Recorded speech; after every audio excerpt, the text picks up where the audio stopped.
What is going on out there, my friends? And thanks again for joining us here on this OTC. We are throwing together some crazy stories that's been sent to us, been forwarded to us by all you badass listeners. And today with me, I have a treat. I have Mr. I'm in a good mood, Kyle Filson, sitting over here beside me now. How's it going, everybody? Yeah, I'm in a pretty good mood. I had some technical problems. This is a thing that I unfortunately experience quite often. And it's always with like computers and stuff. For whatever reason, I couldn't get my iTunes to sync up with my phone. And so I had spent quite a bit of time putting together, recording, Would you sampling. say substantial? A substantial I wouldn't say amount substantial. Of time? No, not substantial. Substantial for me. So I'd say an hour and a half of recording these clips, taking it into Audition and editing the clips the way I wanted to, boosting the volume and cutting out parts that were unnecessary, making a bunch of clips for today's episode. And then I put them into iTunes and then I created a playlist and I tried to transfer the playlist to my phone and for whatever reason it wouldn't cooperate. So it's just one of those things. It's one little step that I'm missing. And this always happens, but it's frustrating because I can't diagnose like what's the problem. If your car won't start or turn over, you can go through a couple steps and kind of narrow it down pretty quickly. Yeah. Well, but when computer people could narrow this down. Right, exactly. But so not like us. People that aren't familiar with working on vehicles, they may have a harder time determining why their car won't start. But for me, it's always with like the computer stuff. So like, I don't know why it doesn't work. I've done it 1,000 times before, but not today. So it could be something as simple as an update. It could be something as simple as, you got to give authorization to this. But I transfer songs and edited clips. You stream illegally, so yeah, you should know how to do all this. All the time. And so when I was heading over, I was trying to use these clips, put them on my phone, and then I could show up at Skeleton Studios, and then I could sample these for part of the segment that I'm going to cover later. So what I'm going to do is you're still going to get to hear them, but I'll be adding those in post-production.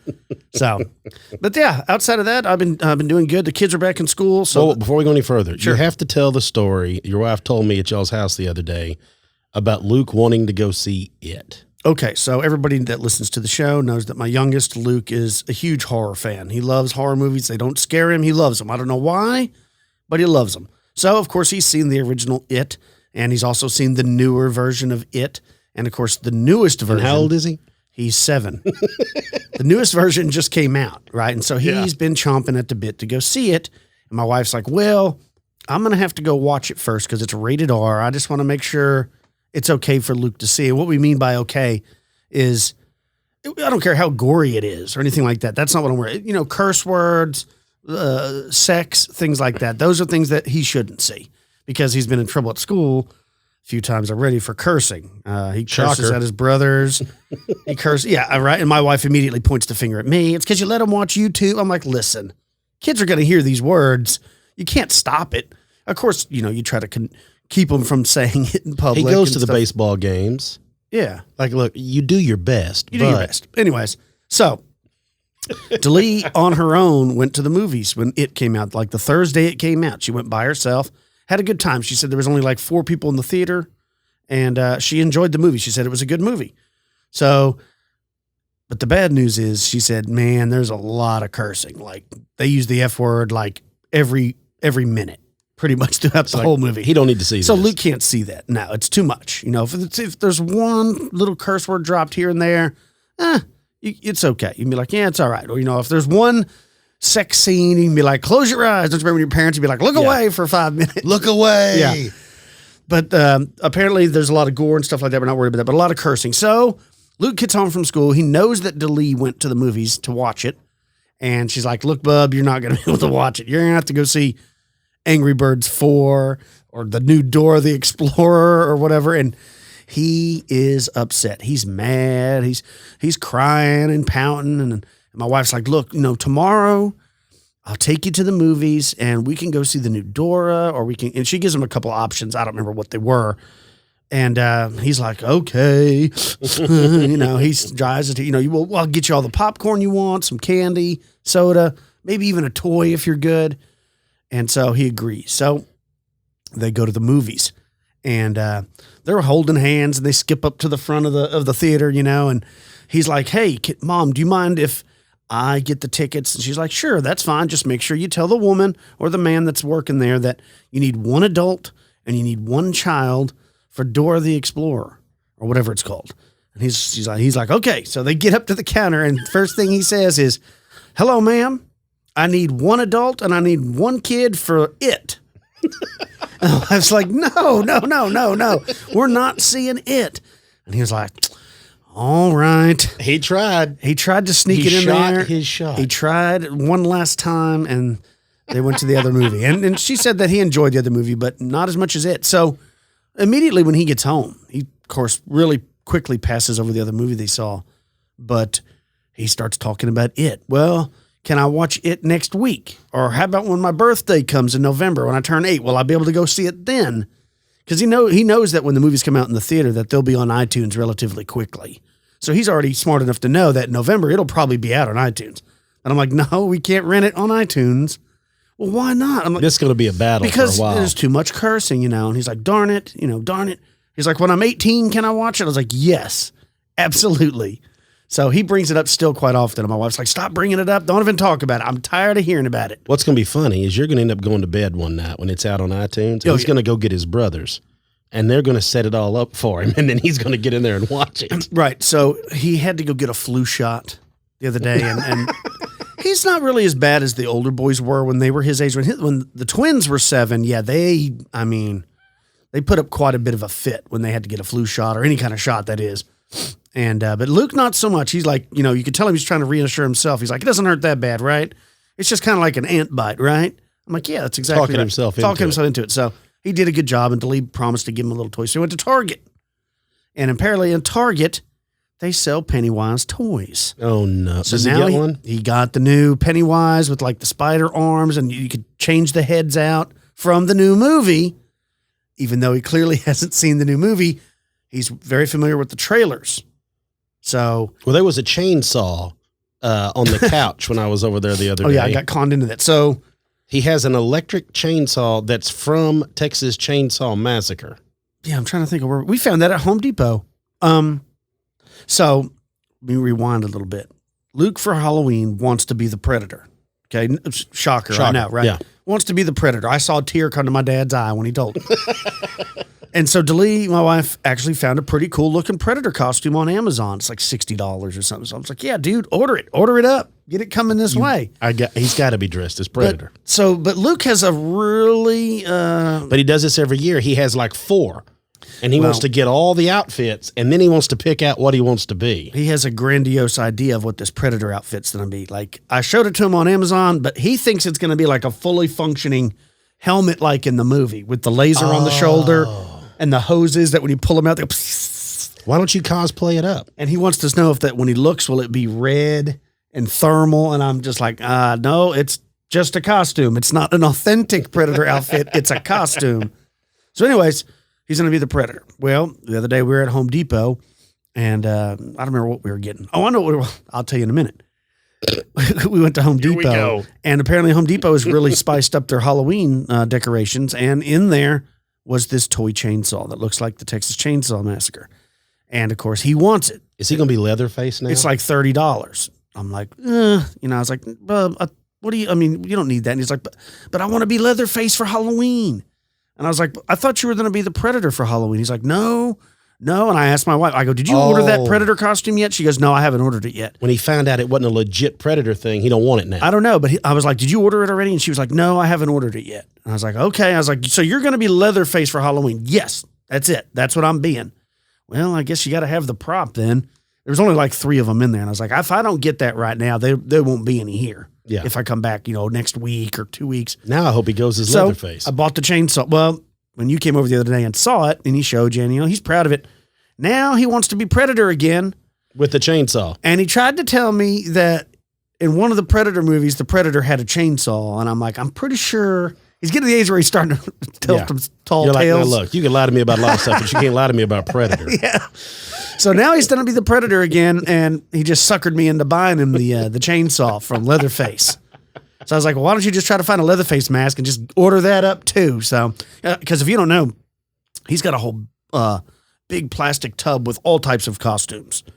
A lot of them he inherited from his brothers when they were little. So there's probably 4 or 5 different ninja outfits in there. Oh, for sure. Power Ranger outfits that he's collected from his brothers. Darth Vader, Stormtroopers. Trying to think of what he's Iron Man, Captain America. He needs to Freddy Krueger, Jason Voorhees.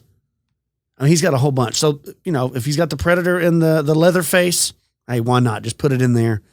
But back to why we are at Home Depot. My refrigerator went out. You come home from work, there's water everywhere. Yeah. All your food is being destroyed. And just so happens my wife went grocery shopping like the day prior. Yeah. It wasn't like when you need to go to the stores, like we had just packed that thing full of food. And it died. So I had to go buy a new refrigerator. Yay! I love spending $1,700. And they're not cheap anymore. It was actually delivered today. So I bought the thing like a week ago. 7 or 8 days ago. It? So far, I mean, I've only been home from work probably an hour, so I don't know. Yeah. She was talking about all the room and stuff we have. Of course, the kids like it, so now they're opening it and shutting it and opening it and shut. I don't know what the appeal is. It's a refrigerator. Instead of one door, it's got 2 doors. That's the only difference I can see. It's the little things, Cam. It's the little things. Yeah. Like when we go to baseball tournaments, I mean, I'm telling you, Luke's favorite part is the hotel. He loves the hotel. I don't know why. There's nothing in there but the beds and the television. Some of them have little kitchenettes, but he doesn't cook. Well, maybe if you gave him a room outside of the closet, because you always make him sleep in the closet. We do. We go out to eat or we go to the movies. I usually throw some peanut butter in there, a loaf of bread, and then I put a padlock on there, and he's usually good. Couple bottles books, of water. His flashlight. Yeah. He's good. Don't tell anybody. He's fine. Don't tell CPS. So what's been going on with you? I haven't been dealing with it. What's up? Before you even start, I have one more thing that's happened to me. I need to bring this up. This will be quick. So the other day, I was getting ready to go up to McKinney, which is about an hour and a half. It's about 90 miles away from where we live. I had to go up there to do some real estate work. And, this is something I do all the time. Every 2 or 3 weeks, I just check the oil of my vehicles. I've always been good with that. Mm-hmm. And I've always changed the oil whenever it needs changing. And I've had multiple vehicles that have gone over 400,000 miles. So I'm a true believer. As long as you just check those fluids and change them, you get a lot of use. Well, the other day I was going to go check the dipstick to see how the oil was doing. And there's a big loop, right? The plastic loop that's on the dipstick. Yep. When I pulled it, snapped right off. So the dipstick's still in there and the loop's off of there. Now you got to get a pair of pliers. Well, I looked down in there and it snapped off like even. It's like, of course, because they made it out of plastic instead of metal. So I got to figure out a way to check that and get that fixed. Some hemostats. Know what those things are called? Yeah. Down in I've there? got a couple for tying flies. But anyways, get those down. So that was one more thing that befell me this week. Well, the only thing that I've been really monkeying around with is about 6 weeks ago, I hurt my back. Oh, I know. Filling feeders, getting older, strained, a lower back strain. And I don't take any medicine, so I'm an idiot if you talk to my wife. And so I didn't do anything and kept going to. You don't take any pharmaceutical medicine? No, yeah. I take organic medicine. Well, right? I take blood pressure medicine because it runs in my family. And, just like we've said before, it got my pop like it got Kyle's dad. So it's one of those things. So I have to take stuff like that. Well, I never took anything I don't take ibuprofen. I just don't do it. Like if you're sore, I'm like, well, I'm just sore. It'll be fine. I'll just drink a lot of water and, stretch a little bit and that'll be it. Well, it wasn't it. And it finally rocked on. I was going to jiu-jitsu practice. We was going to train, every week and it's not getting any better. And I know training didn't help, but I'm stretching and keeping it warm. Anyway, long story short, finally had to go to the doctor and she had to put me through the ringer on that whole thing. And it's like a severe sprain or lower back strain. Good thing is I don't have any disc damage. They looked at everything's good on that whole thing. So now I have to take these muscle relaxers for the next 10 or 12 days and these ibuprofen, these big anti-inflammatory pills. And she said and do these certain stretches and all this. And she said, you'll be better in about 2 weeks. But I will say this, I've been doing it now for about 3 days and I am feeling 50% better than I was. Well, that's good. So I horse-assed around for 6 weeks before I ever went and did it. And I'd already been over it if I'd have just gone. Because my wife was like, just go to the doctor. She's always pushing me to go. I think women as a whole are much better about going to the doctor than men, right? You don't meet too many women. I should have listened to her more, but I'm an idiot. Refuse to go to the doctor. Yeah. But I know lots of men that are like, no, and I'm guilty. I don't go to the emergency room unless it's an emergency. I don't go up there when I get a splinter or I don't feel good, I've been coughing, I mean, like, there's blood and I can't get it to stop flowing, then I'll go. Yeah. Like, how many times have, like, I can't even count how many broke toes I've had. Oh, yeah. And I'm just like, tape it to the next one. Yeah. And that's it. Like, what else are you going to do about it? You know, or you break your finger, you're like, tape it to the next one. What are you going to do? I mean, how many times have I broke my nose? Probably 7, probably easily. Yeah. And I was trying to add up how many concussions you've had and I've had that I have on paper. Several. I think I've got 4 or 5 on paper that I know for fact was checked out as concussions. And I would roll the dice and say it's a baker's dozen. Oh, at least. On paper, like to the doctor, and it's a concussion. Because this started back when we were young.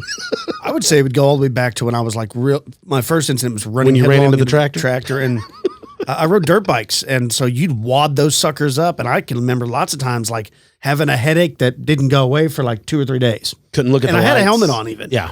I remember I knocked myself completely out cold on my dirt bike one time. You got knocked out cold at a soccer game we were all at watching y'all play in. In high school, yeah. I jumped up for a header, and when I came down, legs. Took a hit, landed on a guy's knee or something. You know, and I don't remember. I remember playing the next minute. I was like on the sideline. I'm like, what happened? Yeah. Yeah. You like, just sit here, drink water. Yeah. And that was before they did all the tests like they do now. Where they do before and after and all that so they can tell if you got them. Like back then it was like, oh yeah, he's probably got one. Let's look at his eyes. Yep, he's probably got one. And then that was about it. Well, I'm glad you brought this up. I was reading an article not too long ago about CTE. And they said that unless you are like really sedentary, like you don't do much, like you just sit at home, play video games, you build stuff with Dwarven Forge or like Stephen Hawking, like you're, stuck in a wheelchair, that almost like a good 80 to 90% of people have some form of CTE, especially males. I got you. They said lots of things. You can get it from like water skiing and hitting the water, jet skiing, because you're bouncing when you're on a jet ski, to we may have to rethink these numbers. Bull riding. I mean, like I'm saying, if you did anything that was, pretty strenuous, there's a good chance you probably have a minor case of CTE. Check. Yeah. And that's another thing with CTE is they say it doesn't affect everybody. That's what's weird. Some people, I mean, like Alistair Overeem, he seems fine. I mean, I've seen him stopped probably 12 times. I mean, like dead. Francis Ngannou killed him and he came back to life. And then that's right. That looked like a video game. Then there's other people that never really knocked out in their career in boxing, say, but like maybe once or twice. And man, like 4 or 5 years later, they're bad. Like what's the McNair, the quarterback for the old Bears, the 85 Bears. Remember him? Yep. Dude, he's bad. Like he can't find his keys. He can't find his car. Yeah, they talked about it. He forgets where his jeans go, like what drawer. That's bad. I mean, he just played football. Then there's other guys like Terry Bradshaw, who he played in an era where all bets were off. You could just floorboard a quarterback. There was no safety for the quarterbacks. And I mean, he seems fine. And how old's Terry? He's got to be 70 something. 107. 107. He's there 107. You go. I think he trimmed his hair. And he was on the Quaker Oats box. I mean, this guy's had a long career. So that's the thing too, is it doesn't affect everybody. I guess it's like that with a lot of things. Some people can never smoke a cigarette in their life and then die out like lung cancer. And then you can find a 98-year-old who's been smoking since they were 8 and they're totally fine. My aunt passed away years ago from started out as lung cancer and became breast cancer and all that. And she never smoked in her life. And then my grandmother, on my father's side, passed away when she was 92 or 94. And she smoked for almost 50 years of her life. Right. Pack a day, unfiltered, and she ate bacon and drank coffee black. She believed that if you put anything in your coffee that you were weak, that you're not supposed to do. Like nothing went in her coffee but water. That's what it was. Well, probably because when they were raised, they didn't have these. She didn't have anything. They didn't have this butterscotch flavored creamer. I mean, you know what I mean? She didn't have that. Poor out in West Texas on a peanut field. Especially if she was that old. So she was born in like 1904. Yeah, she would look, and if you put something in your coffee, like if I had sugar, she'd just look at me and shake her head, like the world was going to hell and her grandson was leading because I put coffee or sugar in my coffee. Do they still make like the cubed sugar? You know, it's like a little cube. It looks like the size of a die. I remember that when I was a kid. I don't never see it anymore. They're like, how many lumps do you want? Yeah. And then I remember the old Bugs Bunny cartoons. They'd say, how many lumps you want? And then whack, whack, whack. And then I think about, what is it? Def Leopards. Pour some sugar on me. What, you want 1 lump or 2? Yeah, see? I'm sure. Do you think he became a better drummer when he only had 1 arm for Def Lep? I don't know. I mean, that dude can drum. They're still playing. They're at the great. WinStar not too long ago. Okay. We got to stop this. We got to get into some crazy stories, and we've got piles of them to share with y'all folks, and I've got you one now. Now, this goes back into our love for upright canines. Oh, yeah. Listen to this. It says in western Pennsylvania on Crescent Mountain in 1965, I was exploring the woods with a friend who lived in the area, and we crossed a stream at the bottom of a ravine and went uphill. All right, this is something that Lon just posted, and he knows how much we love Dogman. It says, maybe a mile up slope in trees, we came upon a dome made of interlaced tree branches. You digging this, Philly? I am. A dome. I'm thinking of Ewoks. It says it was tall enough for me to enter without bending over. I did so, and it stank horribly. Inside, we found fresh Timothy grass laid out in a kind of pallet or bed in one end. There was no debris of humankind anywhere, but there were small bones and sticks. Now, we couldn't stand the odor and backed out, and then felt that we were being watched from up slope. Growing nervous as dusk fell, we left fast, and we told his father about it, who dismissed it as a hobo's hutch. So he's talking about his buddy that's with him. Now, we found many of those. It was not a person who made what we found. We glimpsed a shadow moving and maybe a glint of eyes also. So they're talking about they found a lot of these little huts. Reflective eyes can be down to something as simple as the lurker wearing glasses, we were told, but it had felt more animal than hobo to us. So one foggy Saturday morning, I was again visiting my friend. We preferred roaming the woods to wandering in town where I lived. We were sprawled on the floor watching an old horror movie neither of us understood. I think it was Dementia 13, which seemed incoherent. It did feature a good many spooky images and a few jump scares, so it held out interest, especially with the fog that day. And we heard a thump on the front door. Glancing across the living room, we saw a dog's face gazing at us through the middle of 3 narrow windows set high on the door. It would have had to have been 6 or 7 feet tall to peer in through those windows. A dog or a doll? A dog. Okay. Like a wolf face. Its gaze shined, and we both screamed, thinking werewolf. As we screamed, it dropped down below the door's windows, and nervously, we peered out the picture window that took up most of one wall of the room. In the fog, we saw it again, moving past, just far enough away to be little more than a shadow. This thing was upright, and it sort of hop-walked on its hind legs, its forelegs held in front of it. The sight alone scared us even more. When it had vanished, headed towards the tree line, we talked about whether the thing we had just seen could have been what made those dome nests that we had found not that long ago. And at the time, this seemed reasonable to us. Now, we knew, though, not to tell his parents about the huge dog-looking thing in the front door windows. We didn't want to be ridiculed again. But we did learn to be more careful when playing in the woods. Only years later did I hear about the Ohio Grassman, a Sasquatch analog for that area. Where we were, it fell within its range, and later still, western Pennsylvania began experiencing a cluster of what people called a Dogman. Supposedly, it was pretty much what my friend and I had seen as kids, peering through, of course, the front door. I'm glad we didn't encounter it directly either time, but I kind of wish we had seen it more clearly before it moved away. It still gives me chills thinking about being out on the mountain at dusk with something like that, and what would have happened had it gotten through the door. So, wow.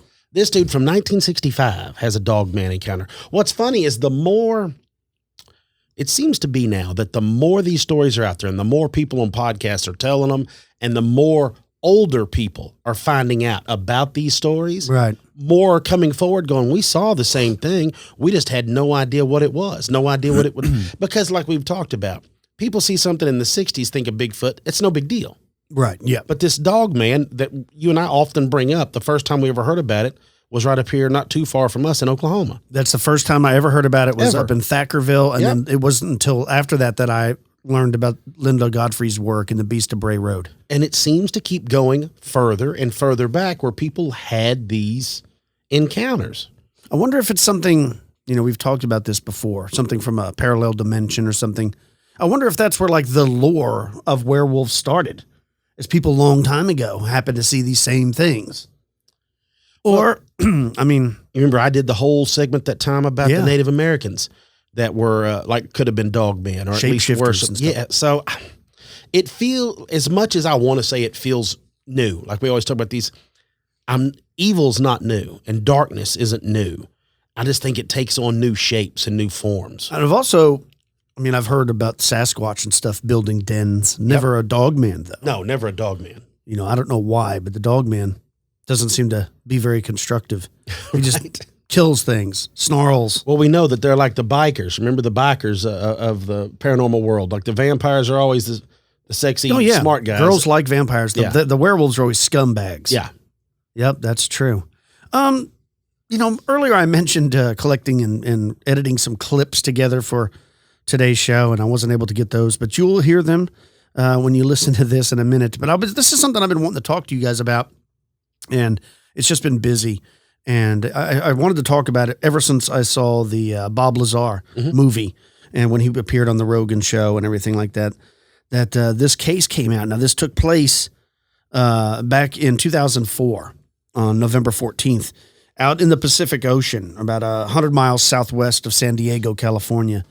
And are you aware of this? Have you seen any of the video footage of this? This tic-tac looking thing that these two F-18 pilots saw? Yes. And that the radar guys, they were able to watch it. And it wasn't just one. The shape's my favorite. So tic-tac, if you don't know what a tic-tac looks like, it looks, the tic-tac candy. It's kind of, think of a pill, right? Yeah. That's what it looks like, a little pill. Now, they said the thing is about the size of an F-18 fighter jet. So it's pretty big. And they've been watching them apparently all week. They said that they probably saw over 100 total on, of course, the radar detecting devices, not visually.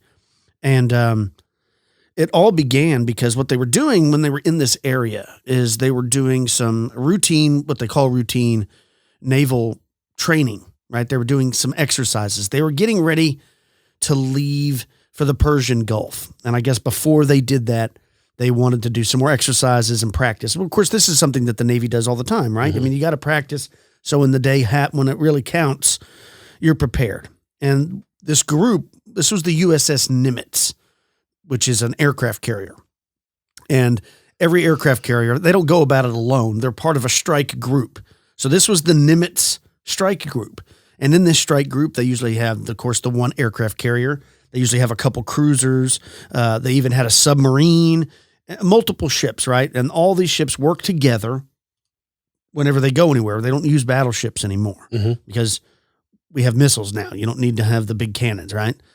And in this particular group, not only was the USS Nimitz the carrier, but there was also one of the cruisers, the USS Princeton. And they were out there and they were conducting a series of drills in preparation for their departure in a couple months for the Persian Gulf when this all happened. So apparently, for about a week or a couple days prior to this exercise, the radio intercept officers there on the USS Princeton, and these are all guys that have been doing it for a long time, they had been spotting these odd anomalies on their scopes. And my job was to man the radars and ID everything that flew in the skies. And I also sat a position called anti-air warfare coordinator, where if we ever had to go to war, I was the guy that was going to launch the missiles and kill shit. In addition to that, I was the air intercept controller. When the Super Hornets take off the carrier, I'm the guy that takes control and takes them to the fight and gets them home safe. And there was a lot of experience in that room. The captain had 28 years, I had 18 years. And the Aegis ship is our newest weapons system afloat. It's got the Spy 1 radar system, phased array radar system, and I was an expert on that. So this particular event started a couple days before the exercise, but they kept their mouth shut, right? So they saw some weird stuff. They didn't really say anything.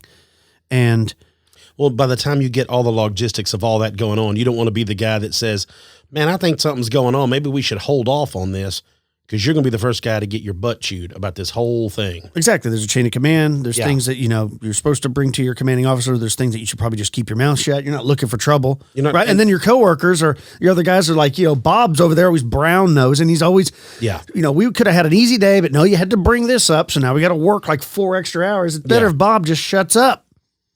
one of those kind of deals. I was on watch, and we were probably 100 miles. I forget how far exactly that day we were, off the coast of San Diego southwest, kind of off the coast of Mexico, Baja. And I started to notice these weird tracks that were popping onto my radar coverage right around San Clemente Island. And the reason why I say they were weird, because they were appearing in groups of 5 to 10 at a time, and they were pretty closely spaced to each other. And they were 28,000 feet going 100 knots tracking south. And in the back of my mind, I'm thinking, that's kind of odd. I mean, I don't know anything that flies like that. They weren't on the comm air routes, the commercial airline routes. I wasn't really that concerned about them. I didn't consider them hostile for any reason at all. Another watch or two, as I'm watching, the same formation appeared again. And over the course of 3-4 days, it probably counted up to that point, groups of 5 to 10 at a time. There were probably 50, 60 tracks by then. And at around 2 p.m., 2 F-18 Super Hornets from the USS Nimitz, they took off. And they were out, and they were just about to get started in this exercise, and they got a strange and unusual order from an operations officer aboard the USS Princeton. Now, when they got this call, the 2 fighter jets, they were already airborne. They didn't get the call, then, were sortied, took off for the mission. They were already out there doing a training exercise, getting ready to anyways, when the call came in. And the call apparently told one of them was a man, the other pilot was a female pilot. And of course she had her RIO in the back, who was a male, and he had his own RIO, which is radio intercept officer. It's a two-seater, like in the movie Top Gun. Those are F-14s. These are F-18s. But the same configuration. The guy in the front's the guy that flies it. He's the pilot. The guy in the back, he's watching the radar, all that stuff, right? Because it's too much for one person. He's trying to call out anything that's around them. Sure. And so this operations officer from the USS Princeton calls in, and he told them to stop their training maneuvers and to proceed to a new set of coordinates, which he gave them. This was a new waypoint. And the operation officer said that this was a real world task. So the pilots instantly are about to, they're doing this training exercise. They're told to stop doing that. We've got some new coordinates we need you to head over to. Immediately, this is real world, which means this is not a drill. This is not part of the drill. This is serious. Get your game face on. Get your game face on and get over there. And that's, you talk about really amping you up. Oh, I can imagine, right? I mean, oof. So I think naturally you can go through the transcripts, but the pilots they were talking to each other like, is this real? Is this part of the drill? I mean, they really pretending really good, or is this really good? So they don't know what they're even going to look at. They just gave them the coordinates, head that way. So boom, hit your afterburners. They take off on this new vector.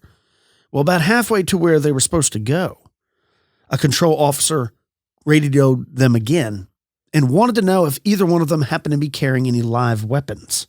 Oh, here we go. And the pilot said, no, we didn't bring any live weapons. We were just supposed to be doing a drill today. So they don't like us flying around with live missiles. So nobody's hot at this point. No one's hot. They don't have any of their missiles. They don't have any of their 20 millimeter cannon, which is, the gun. You're just strictly observing now is what you're doing. But they're still sent to go over there. Mm-hmm. So apparently they go over there, and the Princeton's highly advanced radar had been picking up these mysterious objects again. And the Navy called them anomalous aerial vehicles, or AAVs, which is the new term that the military prefers to use instead of UFOs or unidentified flying objects. And the reason they do this, I've heard, is because when people started applying for these FOIA documents, people were applying and they would use code words to search, like tags. Yeah. And they were always searching UFO. So if they change the wording or the nomenclature for the UFOs to AAVs, nobody's going to find these because they've changed. So jot that down, folks. AAVs. AAV. Right. So according to a guy, Petty Officer Kevin Day, who was the Princeton senior radar operator at the time, his screen showed well over 100 AAVs over the course of a week. Goodness. And this was out over the ocean. Oh, yeah. About 100 miles from San Diego, the Pacific Ocean. That still goes back to the USO stuff that you and I have discussed in the past multiple times. This story includes USO. So on this particular day, Mr. Day said that the AAVs first appeared at an altitude of around 80,000 feet, which is far higher than any commercial or military plane flies at. Modern commercial jets cruise at around 28 to 35,000. And anything above like 50,000 feet, you would require you to have a pressure suit. So if you're just up there at 80,000 feet and your, plane was just to depressurize, you would, I don't know what would happen. You would implode, or your blood would begin to boil, or I think I've heard about it vaporizing. Who knows? Not a good thing. So these weren't just some knuckleheads up there flying around, whatever they were spotting on the radar, right? And they said at first that the Princeton's radar team, they didn't believe what they were seeing, and they blamed these anomalies on equipment malfunctions. So now the guys, they're compelled to tell their commanding officers, like, look, we've been seeing these things on these blips on our radar all week. We can't identify Maybe we've got them. bugs in the system, something. And so, right, they said that it was equipment malfunctions. It turned out that wasn't true. The guys that work on the Spy 1 Bravo radar, they had come across and said they needed to take the system down for recalibration because they were getting clutter or ghost tracks, and they needed to recalibrate to get rid of them. Then once they did finish all that recalibration, bring it back up, the tracks didn't disappear. They were still there, but they were actually sharper and clearer. They were doing diagnostic tests on everything we had to make sure it was not a system malfunction. And it turned out that it wasn't. These were actually real objects. I had the highest spy track quality possible on these contacts. In this situation, I actually started recording on all 4 tapes at the same time. That way, it was a one continuous loop, and I was just replacing them as they were, becoming full. We failed utterly to identify these things. It didn't meet any of the parameters for anything that was known. After they determined that everything was operating as it should, they began detecting instances, they say, in which the AAVs dropped with astounding speed to lower, busier airspace. All the objects in the sky, they all dropped out of the sky from 28,000 feet down to 50 feet. Based on the Spy 1 Bravo radar system, the object descended at over 24,000 miles an hour. It was unbelievable because normally what would happen if a normal aircraft did that? First of all, it would fly apart. It wouldn't be able to withstand the G-forces, and there would be multiple sonic booms. It would be boom, boom, boom, boom, boom, boom, boom, boom, boom, and this did not make any sonic booms.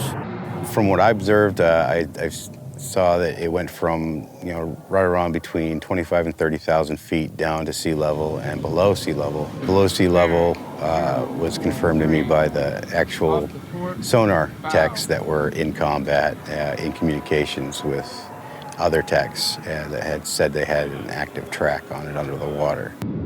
They're talking with their sonar guys on the sub that was with us, and I was told directly that it did go underwater. It went from being in the air to underwater. From what they were saying, it was averaging about 500 knots under the water.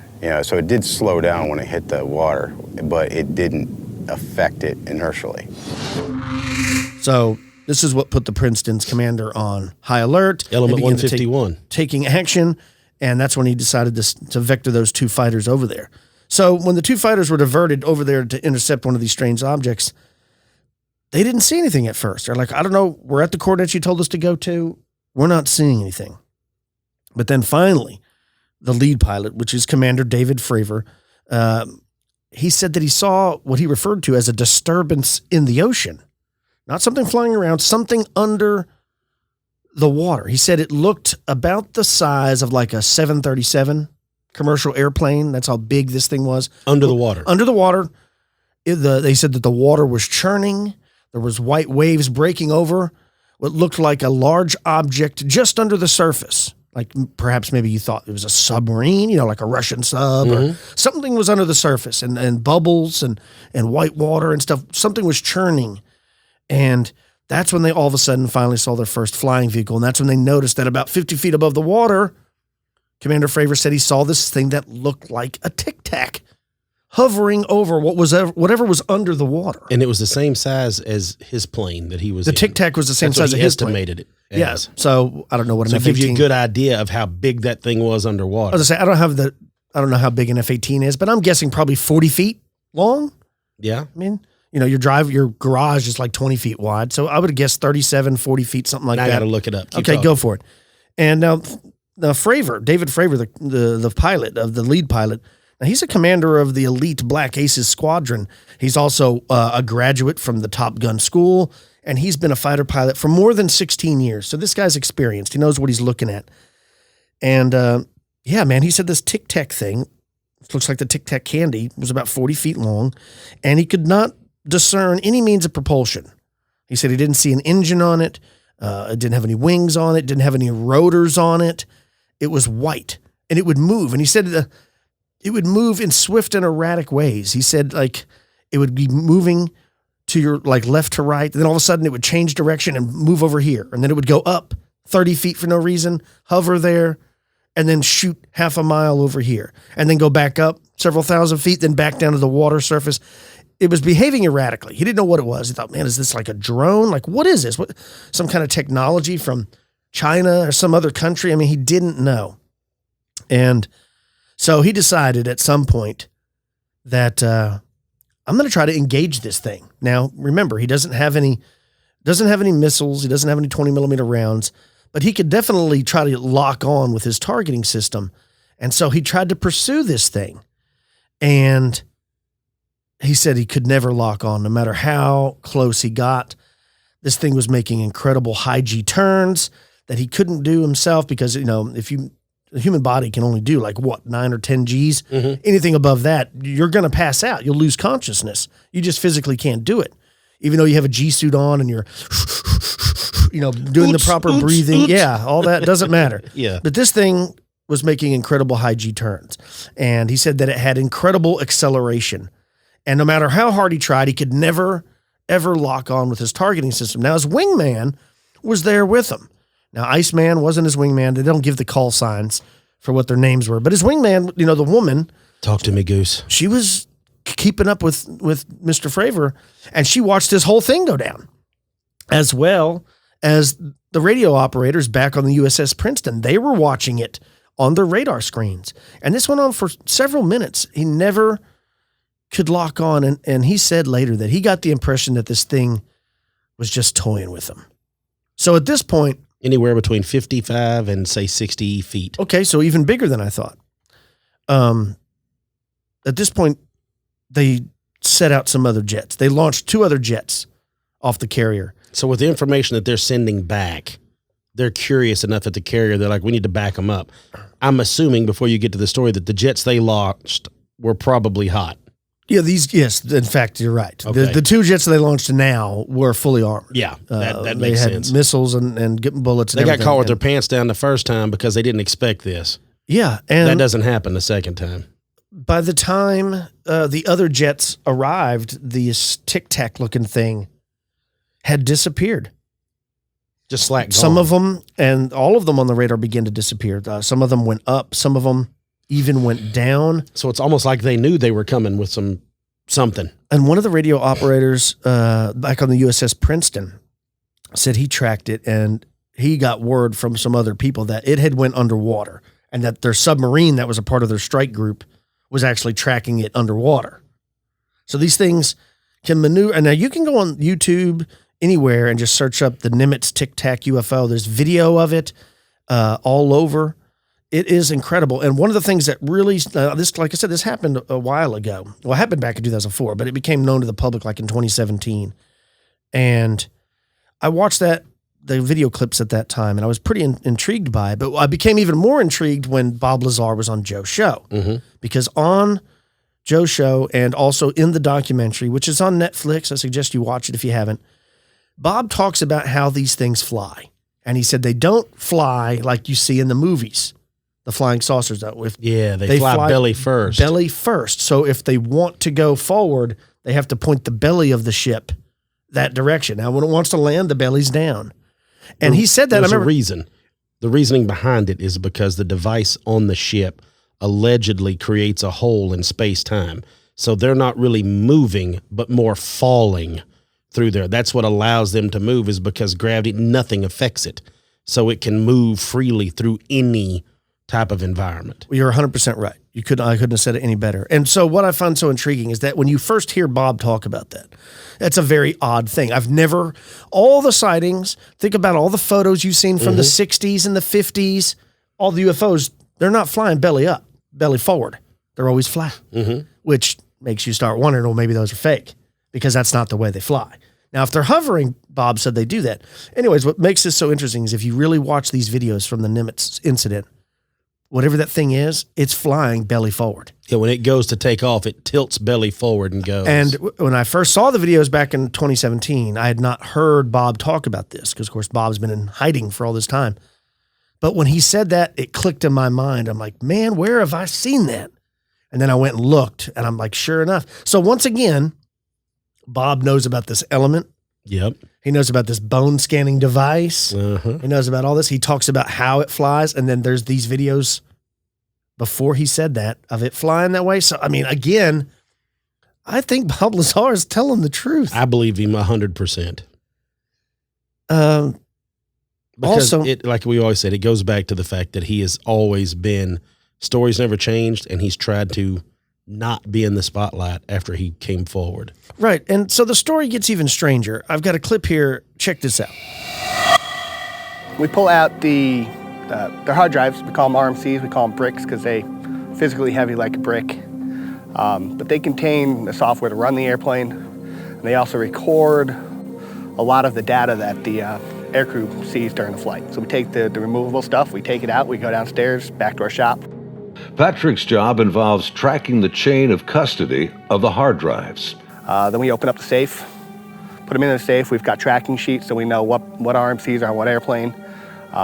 We know who signed them out, who put them in the airplane, who took them out of the airplane. As he gets ready to wrap up the mission, there's a knock on the door. Our commanding officer's there, two other guys in flight suits, so I'm assuming were Air Force officers because pretty sure that's the insignia they had on. But they were not on the ship earlier. I did not see them come on the ship, so I'm not sure how they got there. But the skipper basically said, I need the bricks off the flight. We opened the safe, we put them in the bags. He took them, he took his two anonymous officers and left. The officers, with the classified hard drives in hand, soon board an HS-60 Seahawk helicopter and leave Nimitz. Soon thereafter, Petty Officer Voorhees has his own visit by unknown officials on the Princeton. Once they landed and everybody got off, then about maybe 20 minutes later, I got called in to have all my data recording tapes turned over. And then also told that I needed to reload CEC because it had been wiped. So it was, so I turned over all the tapes, and then they also said if there's any even blank tapes to erase anything else that's in the shop. Well, they were plainclothes people that came aboard on the helicopter. It was my chain of command that took control of the tapes from me. The helo left with them after that, so because we went right back to flight ops. So right here, the radio intercept officers, or whatever their title is, forgive me for butchering the title. I'm sure there's somebody out there in the Navy yelling and screaming. Thank you for your service, please. I love everybody in the armed forces, especially the Navy. I have a lot of uncles and family members that were in the Navy. Anyways, these guys that had witnessed it, they knew something odd was going on, and apparently they have up to 4 recorders, and they said that they were recording on all 4 tapes. They were recording this whole event because no one's going to believe them. Backing up their backups. And also, in addition to those 2 F-18 Super Hornets, they had the thing called the Hawkeye, which is one of those big AWACS planes. They got the big dish on the top, looks like a giant dish, right? Yeah. This thing was tracking them.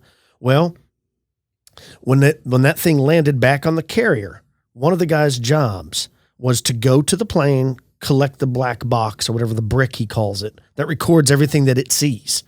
His job normally... From the AWAC plane. Yes, his job normally is to go retrieve that and box. then cast that box over the side, never to be seen again. His job normally is to collect that box. He goes back. There's a safe with a combination. He opens that up. He puts the box in there. He has to fill out some kind of document saying which plane it was on. His chain of custody. Right, chain of custody. Who retrieved it. Right, you understand. Well, when this happened, he said he went and unloaded it, put it in the safe like he did. He said a few minutes later, 2 guys he'd never seen before knocked on the door and said, hey, where's the brick? And he's like, well, I put it in the safe like normal. And they said, go get it now. He got it. They took the brick. They made them all sign non-disclosure statements. None of this. You saw this. And those people left on a helicopter immediately. Without knowing it, another radio guy because this guy he works with avionics, right? He's a tech. He's taking stuff off the airplane. One of the guys that was watching it, like I said, recording all the data that he was seeing on his radar, he said 2 people in civilian clothes showed up 30 minutes after this whole thing happened, made them all sign non-disclosure statements, wiped everything clean, and he said they took a bunch of the tapes, all of the tapes that he had, and that his commanding officer came to him and said, you need to reboot the system. We're wiping the hard drives. And those 2 civilians got in a helicopter and they left. So 1, he's like, I don't know where they came from. 2, I don't know how they got there so fast. And 3, who were they? Yeah, who were they? It's almost like MIBs. I mean, he doesn't say that they look like of that. the government. But yeah, I mean, it reminds you of like the X-Files with the smoking man and everything. Like they started seeing this anomalous activity. They started scrambling jets. Instantly, these 2 civilians showed up on a helicopter. They were contacted. Yeah. And, you know.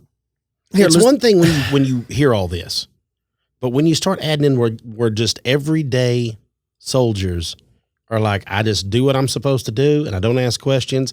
And then these 2 people that I had never seen before appear out of nowhere, take my stuff, make me sign some paperwork, get on a chopper and leave.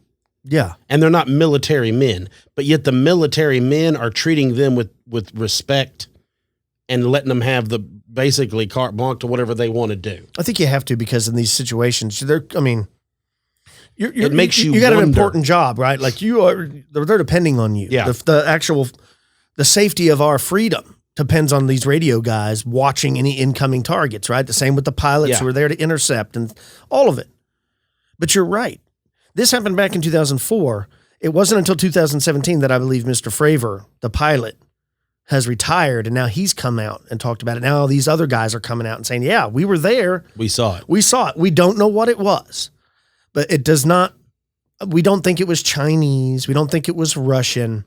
We don't think it was German. This looked of technology far exceeding anything that we know of. Do we even have anything that I know we don't have that moves like these things do, but what I'm getting at is that can move like that in the air and then instantly submerge itself in the ocean and move like that in the sea. Go to not just those heights, but also those depths. Yeah, no. Like when you can just transfer, because it can move through water the same way it moves through air with that disturbance, is it's just falling through it. So when you get to, we wish we had that. Whoever has that has the keys to the castle. Well, that's why they don't think it's terrestrial. Yeah. I mean, one of the clips, the guy talks about the guys that were tracking it underwater said it was going 500 knots underwater. Goodness. So, I'm not sure if that means that's how fast it was moving or that's how deep it was. I guess that would be speed, it's right? Speed, yeah. Knots are speed. What am I thinking of? Leagues? Is that depth? Leagues is depth. That's right. All right. I'm not in the Navy, as you can tell. But another guy was talking about how they were watching it. Golly. And he said, not that it was just so incredible that the thing would accelerate that quickly, but there was no sonic boom. He's like, it doesn't matter if it doesn't have a jet engine. Anything that would move that fast would have to break the sound barrier. You would hear it. Which lets you know right there, the reason it booms is because the friction against the air. That's because there's no friction, because it's falling. That's what Bob Lazar was saying in this documentary, is people always look at these things maneuvering at incredible speed, incredible high G turns, but he's like, you're thinking about it all wrong. When you're inside the crafts, at least the ones he worked on at S4, their Area 51, that it creates its own gravitational field. And so whoever's inside of that, they don't feel the effects of gravity, therefore no G's. It doesn't affect you at all. Remember, he also said he doesn't know how they were able to talk to each other through radio, can remain in radio contact while that thing can do that. Gravity bends all radio waves. Everything. Even light. Yeah. So how they were able to talk to it. But remember, I'm talking about the aliens, but he knows that when he was there was human beings piloting the things when they were testing it. How do you even begin to train that? Because you heard him talking about there was no display. Excuse me. There was no wires. Like, how does that happen? How do you even, yeah. And we thought Chuck Yeager was a good test pilot. How about the guys flying the UFOs or the Tic Tacs? The first guy to get in and go and do something and get it off the ground. Can you imagine? Like that dude, of course, he's probably dead now, but I mean, those guys don't get to come home that do that kind of stuff. They have what's in air quotes known as an accident. Right. I mean, Is there even anything physically living piloting the things? Or are they like super sophisticated drones? Maybe there's robots or AI. Like we've talked about, the Greys are more like, they're like AI. They're not real creatures. You know, they're like they're almost like drones themselves. Yeah, I mean, maybe all of these Tic Tacs, because 50 to 100 of these Tic Tacs, it's not like they just saw one. They were tracking multiple ones. And it's not like they were the small orbs that we've discussed where people see them the size of beach balls that you could tell that you would think would be something, would be a probe that you sent out. These things are, let's say, 60 feet.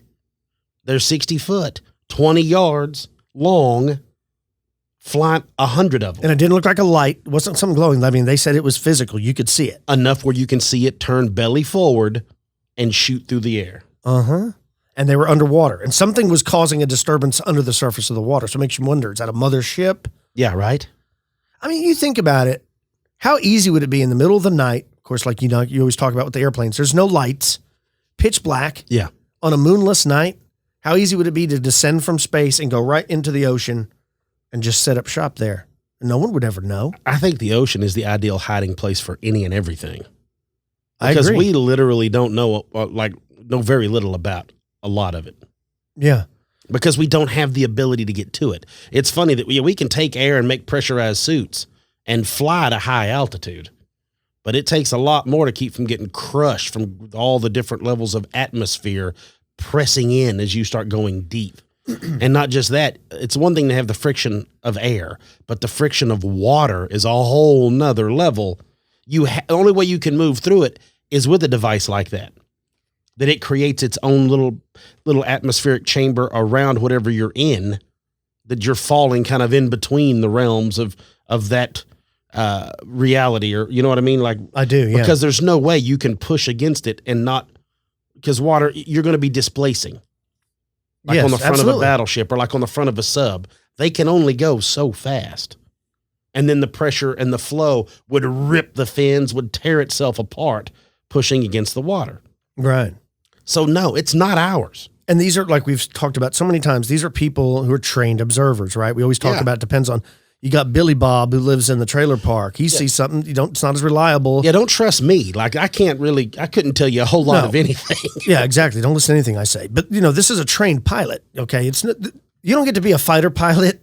I mean, they don't just hand the keys over, right? No. You have to be an officer. You have to have a college degree to even go down that path. If they did, you and I would be flying planes. Right. They're entrusted with this stuff. All these radio officers, the guys in the Hawkeye, they call it, which is like the AWACS, the big radar plane saw it. The submarine saw it. Everybody in the carrier group, multiple people that are trained to do this, all witnessed it. Somebody showed up, confiscated all the data they had.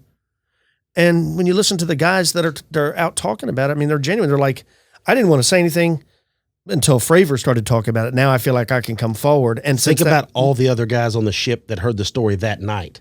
Oh, like they know those guys, and the dudes are like, what we saw is not from this planet, man. We do not know what that was. So, and this is a pretty cool case, but this is only one.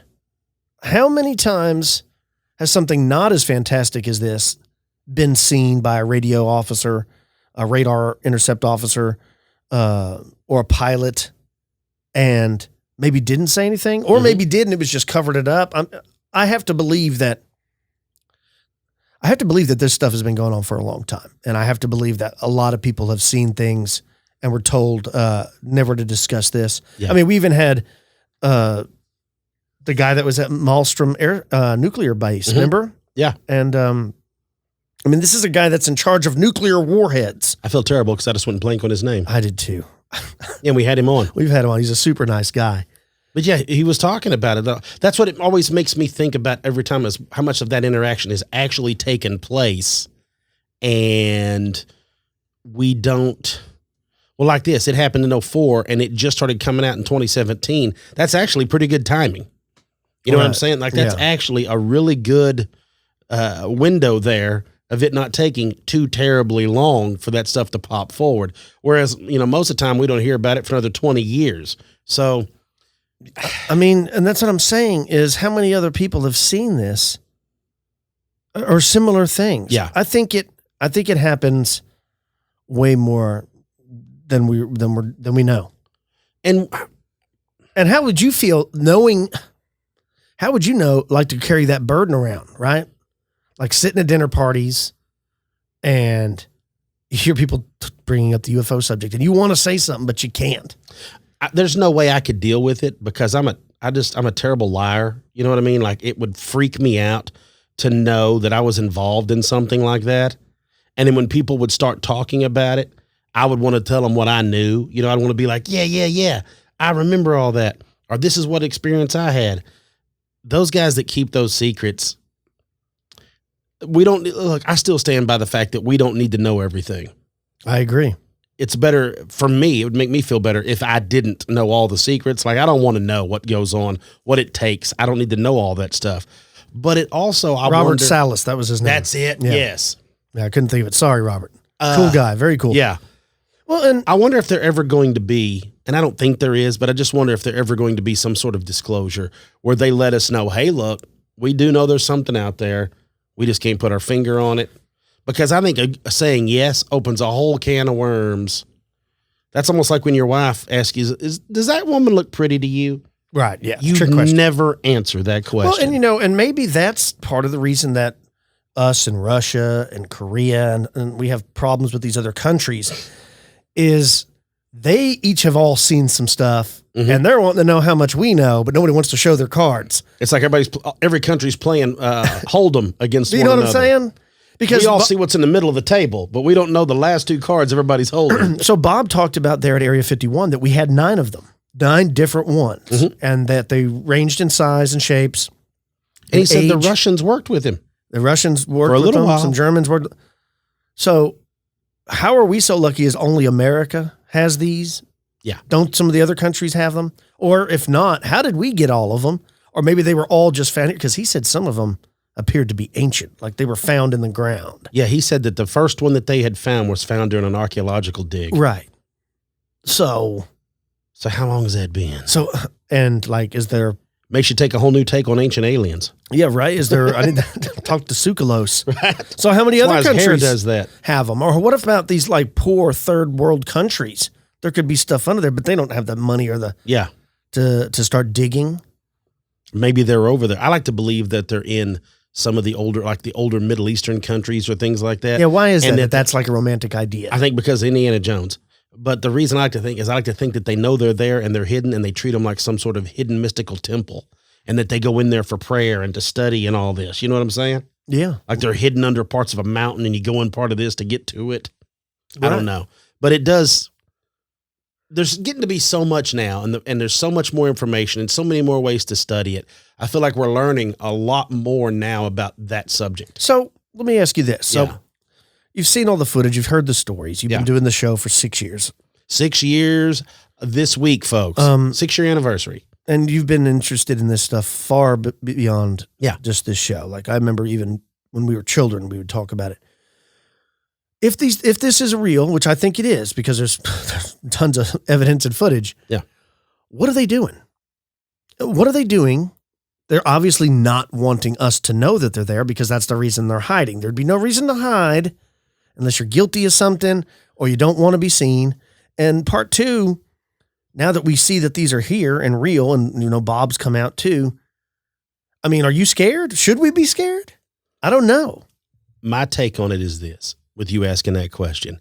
Bob Lazar said something during that interview on Joe's podcast that I never once thought about, because I'm not smart, but I never once thought about it until he said it. And then it's made me completely reevaluate everything that I thought about this UFO phenomena. And it's simply this. When Joe was talking about the propulsion system with Bob, Joe brought up the fact, he goes, they must think it's ridiculous that we use fossil fuels. And Bob said, no. He said, just because they have an advanced propulsion system does not mean they're more advanced than we are. It just means that they've learned a way to have advanced propulsion.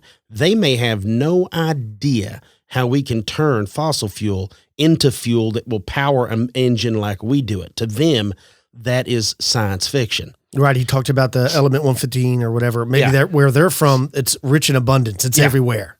It's like water is here. So that with that statement, it made me start thinking is maybe It's simply this. They are down here curious and visiting all these years, like we send probes to Mars. If we had ships where we could get to Mars easily, people would be going to Mars all the time. Yeah. And it would be almost like an intergalactic truck stop. So maybe, just maybe, that they're not that much more advanced than we are.